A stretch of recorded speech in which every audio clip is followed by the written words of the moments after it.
Last 5 సంవత్సరాలు ఇందాక సభ్యులు మన వాసు గారు మాట్లాడినప్పుడు కనీసం గాంజా మీద కానీ గాంజా బ్యాచ్ గురించి కానీ బ్లేడ్ బ్యాచ్ గురించి కానీ దౌర్భాగ్యం ఏంటంటే ఒక సీఎం స్థాయిలో ఉన్న వ్యక్తి ఏ రోజు కూడా ఒక రివ్యూ తీసుకోకపోవడం, ఒక ఇన్ఫర్మేషన్ కనీసం తెప్పించుకోకపోవడం అధ్యక్ష.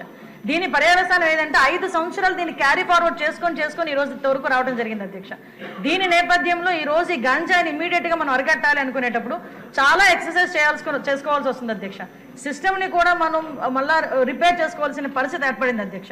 ఇంతకు ముందు గాంజాకి సంబంధించి పైనుంచి ఏజెన్సీ నుంచి కిందకు వచ్చే సిచ్యువేషన్ లో ఎన్ని చెక్ పోస్టులు ఉన్నాయని నేను వైజాగ్ సిపి గారిని ఒకసారి నేను హోమ్ మినిస్టర్ అయిన వెంటనే మాట్లాడితే కేవలం 2 సీసీ కెమెరాలు ఉన్నాయి, చెక్ పోస్టులు ఉన్నాయి, దాని దగ్గర 2 సీసీ కెమెరాలు ఉన్నాయని చెప్పారు అధ్యక్ష. అంటే చెక్ పోస్టులు కూడా పెట్టుకోలేని పరిస్థితులు అయిపోయింది. ఈ రోజు మళ్ళా తిరిగి గాంజా నిర్మూలనకి పర్టికులర్ గా ఎక్కడెక్కడైతే ఏరియాస్ నుంచి అయితే మనకి ట్రాన్స్పోర్ట్ జరుగుతుందో ఆ ట్రాన్స్పోర్ట్ అన్ని ఏరియాలోని కూడా చెక్ పోస్టులు ఏర్పాటు చేసుకున్నాం. చెక్ పోస్టుల దగ్గర సీసీ కెమెరాస్ ఏర్పాటు చేసుకున్నాం అధ్యక్ష. ఏ గాంజా తీసుకునే వ్యక్తి కూడా ఎక్కడ కూడా తప్పించుకోకూడదనే ఉద్దేశంతోనే సర్వేలెన్స్ కింద సీసీ కెమెరాలు ఆల్రెడీ ఫిక్స్ చేస్తున్నాం అధ్యక్ష.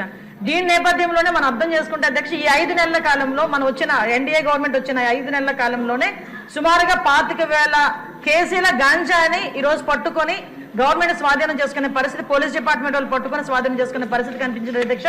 దగ్గర 916 మందిని కూడా ఈ రోజు మనం జూన్ నుంచి అక్టోబర్ వరకు చూసుకుంటే 916 మంది మీద ఆల్రెడీ కేసులు నమోదైన వాళ్ళందరూ కూడా వెళ్ళారు అధ్యక్ష. ఇందాక గౌరవ సభ్యులు కూడా జైలుకి సంబంధించిన విషయం కూడా చెప్తున్నారు అధ్యక్ష. ఇంతకు ముందు ఏం జరిగిందన్న దాని గురించి ఈ రోజు నేను చెప్పక్కర్లేదు, మీరు చెప్పక్కర్లేదు, ప్రపంచం అంతా కూడా తెలుసు.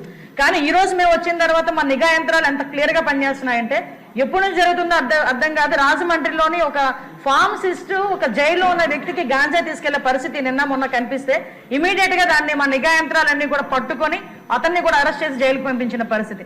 మీరు అన్నట్టుగానే ఎక్కువ ఏజెన్సీ ఏరియాలోని చిన్న పిల్లలు దీనికి ఎడిక్ట్ అయిపోయే పరిస్థితి కనిపిస్తుంది అధ్యక్ష. ఎడిక్ట్ అవ్వడమే కాదు అధ్యక్ష, వాళ్ళకున్న ఫైనాన్షియల్ ప్రాబ్లమ్స్ ని బేస్ చేసుకుని వాళ్ళని పావుల కింద వాడుకునే పరిస్థితి ఉంది.